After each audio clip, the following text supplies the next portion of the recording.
परमेश्वर का हम धन्यवाद करते हैं सभी मसीह भाई बहनों को। जय मसीह की। मेरे प्यारों, आइए प्रभु का वचन सुने और अपनी सारी चिंता परेशानियों को प्रभु के हाथ में सौंप दे, क्या जाने प्रभु की दया हो और आप वचन सुनते सुनते भले ही चंगे हो जाए। तो जो लोग नए कृपया इस चैनल को सब्सक्राइब कर दे। तो मेरे प्यारों, मैं आज का वचन लाया हूँ। क्या मसीही लोग जो पूछने वाले होते हैं, जैसे किसी का लड़का गुम हो गया या कोई किसी का कुछ सामान खो जाता है तो लोग पूछने वाले के पास जाते हैं। जैसे कि यहाँ वचन में पढ़ेंगे तो स्पष्ट हो जाएगा कि क्या ओझा सोखा के पास आप जा सकते हैं, मसीही होकर क्या आप जा सकते हैं। तो मैं आज का वचन उन्हीं लोगों के लिए लाया हूँ जो लोग जाते हैं, और जो लोग नहीं जाते हैं वो भी सुन ले कि परमेश्वर वचन से इस्राएलियों को जैसे दिए हैं उसी रीति के अनुसार आपको भी दे रहे हैं। तो आप वचन को सुने और उसके अनुसार चलने की कोशिश करें। तो मैं वचन को पढ़ता हूँ, आप उसे ध्यान से सुने। यहाँ पर लेव्य व्यवस्था अध्याय 19 और वचन 31, ओझाओं और भूत साधने वालों की ओर न फिरना और ऐसे की खोज करके उनके कारण अशुद्ध न हो जाना, मैं तुम्हारा परमेश्वर यहोवा हूँ। यहाँ पर बात आ गया सामने। यहाँ के जो भूत साधने वाले होते हैं, जो ओझा होते हैं, उनके पास तुम मत फिरना, उनके पास तुम मत जाना, प्रभु बता रहे हैं। तो क्या इस वचन को हम मानकर जीवन बिताए? तो हमें सचमुच परमेश्वर जो बोले हैं वो सच ही बोले। यदि आप ओझा सोखा के पास जाओगे तो लिखा गया है कि आप अशुद्ध हो जाओगे। अशुद्ध हो जाने का मतलब क्या? ओझा सोखा गलत काम करते हैं तो सचमुच वह ऐसा काम करते हैं जिसको आप सुनेंगे तो आपको बहुत ही दुख होगा कि क्या ऐसा भी होता है। जिसके जीवन में अभी ओझा सोखा नहीं आए तो वो इसके लिए बड़ा मतलब कि बात अलग होगा कि ऐसा नहीं हो सकता, परंतु जिसके जीवन में हुआ है वो ज़रूर जानता है। मेरे प्यारों, ओझा सोखा क्या करते हैं? ओझा सोखा ईश्वर की पूजा नहीं बल्कि शैतान की पूजा करने वाले होते हैं, और वो शैतान को जो मांग करता है शैतान, उस शैतान की चढ़ावा को ये देते हैं।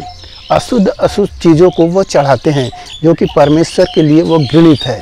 वो तमाम संसार की जो कहलाने वाले ईश्वर हैं उनकी पूजा, उनके हर एक चीज़ों को चढ़ावा देना इस प्रकार का होता है, और व्यभिचार उसी से हो जाता है। हम अशुद्ध हो जाते हैं जब हम अपने परमेश्वर को छोड़कर परने की ओर जब मुड़ते हैं। तो जैसे कोई स्त्री, ब्याहुती स्त्री अपने पति को छोड़कर अगर गैर के साथ जा रही है तो वो क्या कहलाएगी?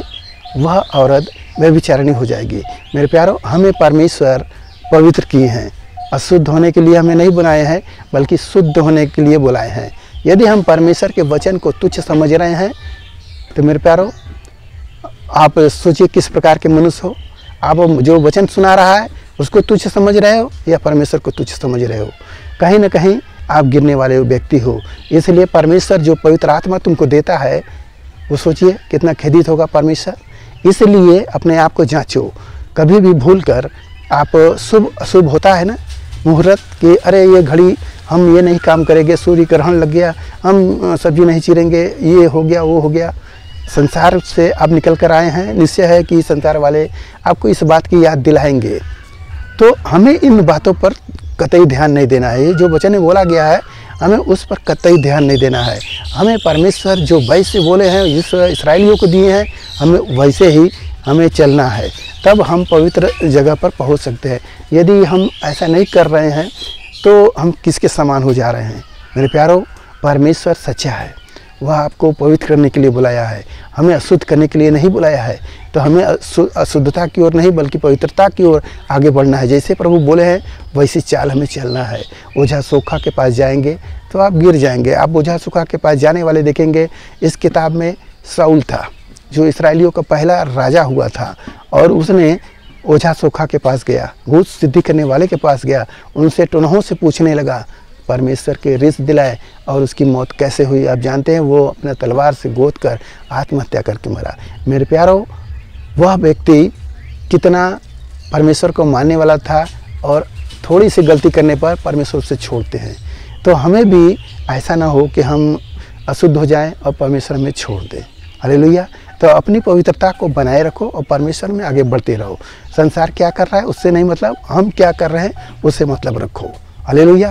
तो मेरे प्यारो आज के इस वचन से जो कुछ मिला उस पर ध्यान करें, प्रभु आपको आशीष देंगे। आइए आपके लिए हम प्रार्थना करें। मान परमेश्वर, हम आपका धन्यवाद करते हैं मुसराज आज के दिन प्रभु जो ये वचन मिला, जितने सुने प्रभु उन्हें आशीष मिले, उनके घर परिवार में सुख शांति बनी रहे, सभी लोग भले चंगे। मेरा आज का वचन उनके हृदय के पट्टियों पर लिखी जाए। धन्यवाद करते हुए प्रार्थना यीशु मसीह के नाम में, आमीन।